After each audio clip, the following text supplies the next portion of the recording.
second half, there was also the great motivation of wishing to protect their beloved homeland from a brutal, implacable enemy. Whilst such factors existed in the West, there was not the additional ideological edge to push the terrible inhumanity of war to the same heights as in the East. The psyche of Germany and the Soviet Union was also different from that of Western nations. Both countries had been under totalitarian rule for many years, and an entire generation of Germans and 2 generations of Soviets had grown up in systems where they were denied access to objective news reports and were encouraged to believe that their own system was inherently superior to any other. It was inevitable that when these 2 cultures clashed, the result could only be the complete destruction of one or the other. Wars are fought for many reasons. Hitler's war against Poland and the Soviet Union was to gain territory and to destroy communism, while his war against France and Britain was to secure a free hand in the East. Stalin's war with Hitler was forced upon him by the German invasion of 1941, but there is plentiful evidence that the Soviet leader was considering a preemptive war against Germany. From the Soviet point of view, what started as a war of survival slowly changed to one of revenge and conquest. The suffering of the Soviet Union was so great that there had to be some territorial gain by way of compensation, and the map of Europe would need to be redrawn in a way that would prevent any future war from devastating Soviet territory. Given Stalin's record with his own population, it is unsurprising that he spared so little thought for the millions of Poles and Germans who would be displaced as a result of this policy.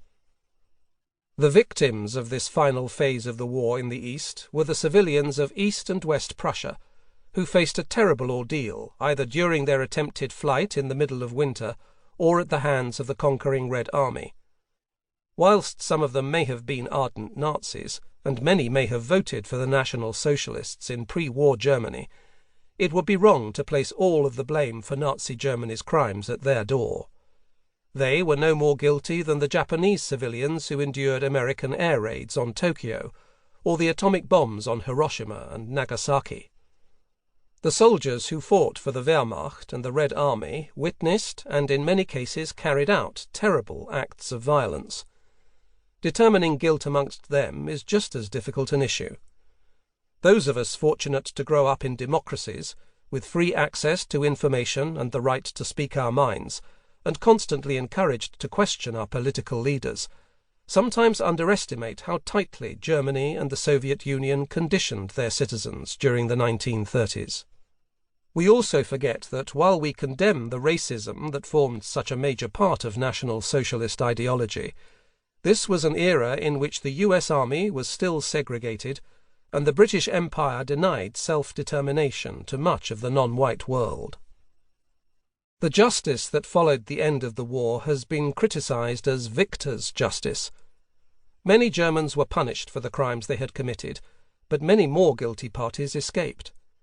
Few, if any, Soviet personnel were ever charged with crimes perpetrated during the terrible campaigns across Prussia. In the years that followed 1945, both sides would attempt to portray themselves as victims. If they acknowledged their own crimes, they placed more stress on those of their enemies. The purpose of this book is not to allocate blame. War is truly terrible and drives people to terrible acts. Whilst the atrocities of World War II were on a huge scale, atrocities had occurred in previous conflicts. Indeed, we have even seen them since 1945 in Europe, when Yugoslavia disintegrated in the 1990s.